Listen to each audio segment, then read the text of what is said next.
Buen día para todos, soy Lina Zuleide Urrutia Delgado.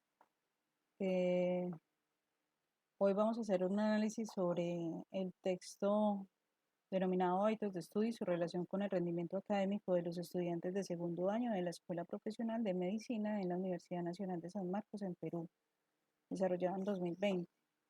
Este documento a grandes rasgos nos esboza una problemática latente en Latinoamérica sobre el rendimiento académico que tienen los estudiantes tanto a niveles básicos como superiores de la educación y pretende establecer una correlación directa entre los hábitos de estudio y el rendimiento académico de los estudiantes.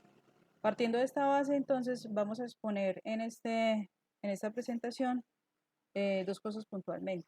El análisis de lo que descubre la autora y adicional a eso un plan de hábitos de estudio para seguir en este doctorado en Ciencias de la Educación por mi parte. Se habla de los hábitos de estudio como una costumbre o una conducta para realizar actividades de aprendizaje, pero esto tiene una característica y es que tiene que ser permanente o continua. Y esto le va a servir a los estudiantes para aprender, para adaptarse, para progresar y para moldear cierto carácter. Adicional a ello, tendrá unas ventajas para estos estudiantes, que es aprender en menos tiempo y conocer tanto su manera de aprendizaje, su modo de aprendizaje, como sus ritmos. La autora también nos menciona, según Vicuña López, unas dimensiones de hábitos de estudio. En estas dimensiones podemos encontrar la forma de estudio que hace referencia a cómo nosotros desarrollamos ciertas técnicas como subrayar, como hacer infografías, mapas conceptuales de las clases o los aprendizajes que veamos. En cuanto a la resolución de tareas, es cómo nosotros aclaramos nuestras dudas, generamos ciertos horarios, tenemos ciertos hábitos o conductas que nos permiten entonces resolver esos problemas que se nos presentan cuando se estudian. En cuanto a la preparación de exámenes, se menciona la importancia de tener en cuenta unos horarios de antelación a ellos. También hay un acompañamiento durante el estudio y esto hace referencia a los factores externos que tenemos, que podemos mencionar el ruido, el lugar donde se estudia y por último el escuchar la clase. El escuchar la clase no es ser una persona que está viendo una videoconferencia, por ejemplo, y simplemente la escucha. Es más allá, es escuchar activamente, es tener la capacidad de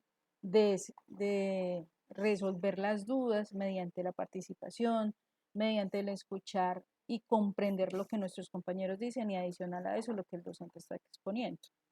Por otro lado, tenemos la variable de rendimiento académico y esta se resume en el resultado del proceso de aprendizaje, tanto de manera cuantitativa como en las capacidades que se logran desarrollar a partir de ese proceso de aprendizaje.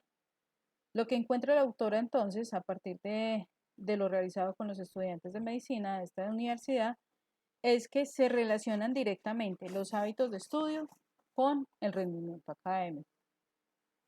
Con base en esto, entonces realicé este plan de estudio en el cual tengo en cuenta como primera medida la planificación. Para mí, dedicarle un tiempo diario a este estudio me va a hacer lograr las mentes que necesito, porque lo voy a hacer de una manera organizada, respetando tanto mis horarios personales como mis horarios laborales. En segunda medida, el lugar de estudio. Debo adecuar un lugar donde me sienta cómoda, donde tenga buena iluminación, donde tenga buena ventilación y esto me va a permitir también tener unos hábitos de lectura propicios para poder analizar, comprender, tener una criticidad frente a lo que se me está impartiendo. En estos hábitos de lectura hay algo muy importante que quiero considerar y es dirigirme directamente a la bibliografía o a las referencias que me muestran los documentos, ya que allí es donde voy a poder encontrar mucha más claridad sobre los conceptos desarrollados. Y finalmente, en la visualización de clases, eh, quiero realizar una escucha activa y concentrada para poder comprender cada concepto que se desarrolla en las clases, no solamente del docente, sino también de mis compañeros. Por último, hay dos conclusiones que quisiera mencionar. Es que si los estudiantes ordenan, tienen y practican frecuentemente ciertos hábitos, indudablemente van a tener buenos resultados académicos. Pero entonces hay que tener en cuenta, según lo dice la autora, la forma de estudio, la resolución de tareas, la forma de preparación de exámenes, el escuchar la clase y el acompañamiento al estudio. Por otro lado, como docentes, nosotros tenemos el deber de fomentar o tener un buen espacio de aprendizaje para nuestros estudiantes, ya que sin ese espacio, sin ese factor, entonces ellos tampoco podrían desarrollar unos buenos hábitos de estudio.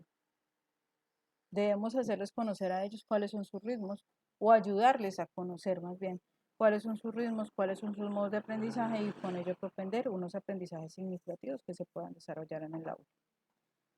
Finalmente, las referencias, hacemos entonces referencia a Navarro Vargas en el 2020 con el estudio que hemos hecho colación anteriormente. Muchísimas gracias.